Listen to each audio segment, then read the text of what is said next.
வணக்கம். இன்னைக்கு நாம ஒரு இன்ட்ரெஸ்டிங்கான விஷயத்த ஆழமா பார்க்க போறோம். அதாவது ஒரு புது தலைமை பொறுப்பு உங்களுக்கு வருதுன்னு வச்சுக்கோங்க. அப்போ நீங்க என்ன செய்வீங்க?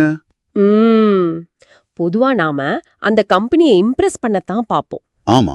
ஆனா கெவின் ஆடம்ஸ் அவரோட பிஃபோர் யூ சே எஸ் வழிகாட்டில என்ன சொல்றாருன்னா, நீங்க ஒரு தலைவரா ஒரு வாய்ப்பை ஏத்துக்கிறதுக்கு முன்னாடி அந்த கம்பெனி உங்களை கவருதா, அது உங்க நீண்டகால இலக்குக்கு பொருந்துதான்னு பார்க்கறது தான் முக்கியங்கிறாரு. கரெக்ட். இது ஒரு பெரிய மனநிலை மாற்றம் இல்லையா?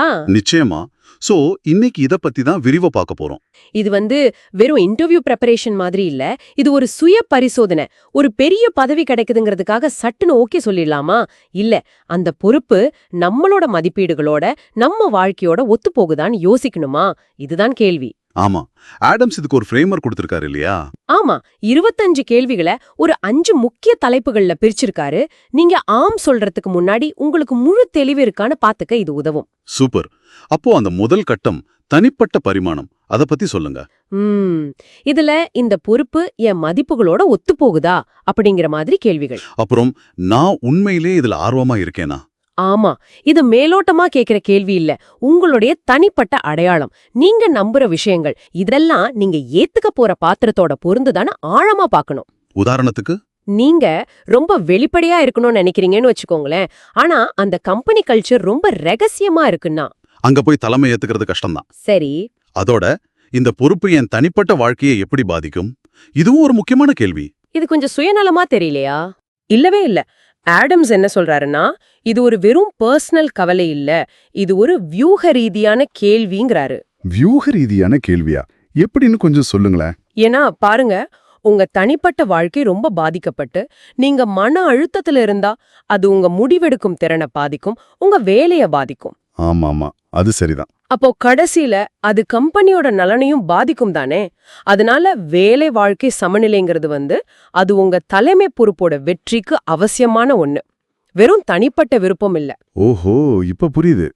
சரி, அடுத்த கட்டம் என்ன? தொழில்முறை வளர்ச்சி. ஆமா, இந்த பொறுப்பு எனக்கு ஒரு சவாலா இருக்குமா? நான் வளர இது உதவுமா? புதுசா ஏதாவது கத்துக்க முடியுமா? இந்த மாதிரி கேள்விகள். இது பதவிய ஒரு அதிகாரமா பார்க்காம ஒரு கத்துக்கிற இடமா பார்க்க சொல்லுது இல்லையா? மிகச்சரியா சொன்னீங்க. பதவி உயர்வுங்கிறது ஒரு பரிசு மட்டும் இல்ல, அது ஒரு வளர்ச்சி படிக்கட்டு. ஒவ்வொரு பொறுப்பையும் நம்ம என்ன கத்துக்கலான்னு பார்க்கணும். அப்பதான் நம்மளும் வளரவும் நம்ம டீமையும் வளர்க்க முடியும். கரெக்ட். உதாரணத்துக்கு, ஒரு புது டிபார்ட்மெண்ட்டுக்கு நீங்க தலைவரா போறீங்கன்னா, இது என் திறமை எப்படி விரிவுபடுத்தும்னு கேட்கறது முக்கியம். சரிதான். அடுத்தது நிறுவன பொருத்தம் மற்றும் கலாச்சாரம். இது ரொம்ப முக்கியம். இப்போ கம்பெனியோட நோக்கம், பார்வை, அவங்களோட மதிப்புகள், இதோட நான் ஒத்து போறேனா? இது இப்போ ரொம்பவே முக்கியமா படுது. முன்ன மாதிரி திறமையான ஆட்கள் சும்மா கம்பெனிக்குள்ள அடங்கி போகணும்னு இல்லை இப்போ. உண்மை. இப்போ தலைவர்களும் சரி, நிறுவனங்களும் சரி, 2 பேருமே நம்ம மதிப்புகள் ஒத்து போகுதான்னு பார்க்க வேண்டிய கட்டாயம் இருக்கு. கம்பெனி கல்ச்சர்ங்கிறது மேலோட்டமா தெரிஞ்சாலும், ஆமா, அது உங்க வேலைய, உங்க சந்தோஷத்தை தீர்மானிக்கிற பெரிய விஷயம்.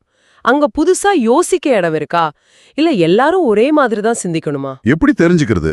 நீங்க எப்படி கேட்கலாம், கம்பெனி கடைசியா எடுத்து ஒரு கஷ்டமான முடிவு அவங்களோட மதிப்புகளை எப்படி காட்டுச்சு, இது மாதிரி கேட்டா உண்மை புரியும். நல்ல பாயிண்ட். அடுத்து அந்த குறிப்பிட்ட பொறுப்பு சம்பந்தமான விஷயங்கள். ஆமா, நடைமுறை விஷயங்கள். அந்த டீம் என்ன சவால்களை சந்திக்குது, ஏன் பாஸ் யாரு, அவரோட எப்படி வேலை செய்ய முடியும், யாரு கூட நான் அதிகமா வேலை செய்ய வேண்டி வரும், இந்த மாதிரி கேள்விகள். ஆடம் சொல்றாரு, அந்த ஜொலிக்கிற ஜாப் டிஸ்கிரிப்ஷனை தாண்டி பாருங்கன்னு. ஏன் இது இவ்வளவு முக்கியம்? ஏன்னா நீங்க எவ்வளவு திறமையானவரா இருந்தாலும் சூழல் சரியில்லைன்னா கஷ்டம். டீம் டைனாமிக் சரியில்லைன்னா, இல்லனா முடிவெடுக்கிற முறை சரியில்லைன்னா, நிறுவன அரசியல் எப்படி இருக்கு? ஓ, சொல்லப்படாத எதிர்பார்ப்புகள் கூட இருக்கலாம். ஆமா, இது எல்லாம் ஓரளவுக்கு முன்னாடியே புரிஞ்சுக்க முயற்சி பண்ணா வெற்றி வாய்ப்பு அதிகம். கொஞ்சம் சந்தேகப்படுறது நல்லதுங்கிறாரு. சரி, கடைசியா நீண்ட கால தாக்கம் பத்தி பேசுறாரு. இந்த பொறுப்புல என்னால ஒரு நீடித்த தாக்கத்தை ஏற்படுத்த முடியுமா? இது வெறும் ஈகோ பத்தின கேள்வி இல்ல, நான் பெரிய ஆளுன்னு காட்டுறதில்ல. அப்போ என்ன? இது உங்க வேலைய ஒரு பொறுப்புணர்ச்சியோட பாக்குறது. என் பதவி காலம் முடிஞ்ச பிறகும் நான் செஞ்ச வேலை நிக்குமா, நான் கொண்டு வர்ற மாற்றம் அர்த்தமுள்ளதா இருக்குமா, இந்த மாதிரி கேள்விகள். இது ஒரு முதிர்ச்சியான பார்வை. ஆமா, எத்தனை பேர் வாழ்க்கையில ஒரு நல்ல மாற்றத்தை கொண்டு வந்தோன்னு யோசிக்கிறது. இது உங்க வேலைக்கு ஒரு ஆழமான அர்த்தத்தை கொடுக்கும். ஆக மொத்தத்துல ஆடம்ஸோட இந்த அணுகுமுறைக்கு சுய விழிப்புணர்வு, பகுத்தறிவு அப்புறம் தைரியம் இது மூணும் வேணும்னு தோணுது. நிச்சயமா. ஒரு நல்ல வாய்ப்பு மாதிரி தெரிஞ்சாலும் உங்க மனசுக்கு அது சரியா படலன்னா வேண்டான்னு சொல்றதுக்கு தைரியம் வேணும். இது வெறும் செக்லிஸ்ட் இல்ல, இது நமக்கும் அந்த பொறுப்புக்கும் நம்ம லட்சியத்துக்கும் யதார்த்தத்துக்கும் நடக்கிற ஒரு உரையாடல் மாதிரி. இப்போ ஒரு அமைப்புக்கும் நல்லது. சரியான வாய்ப்புங்கிறது சும்மா கிடைக்கிற வாய்ப்பு இல்ல, அது நம்மளோட உண்மையா பொருந்தி போற வாய்ப்பு. கரெக்ட். நீங்க ஆம்னு சொல்றதுக்கு முன்னாடி யோசிக்க வேண்டிய முக்கியமான கேள்விகள் இவை. சரி, இந்த ஆழமான அலசல முடிக்கிற நேரத்துல உங்களுக்காக ஒரு சிந்தனை.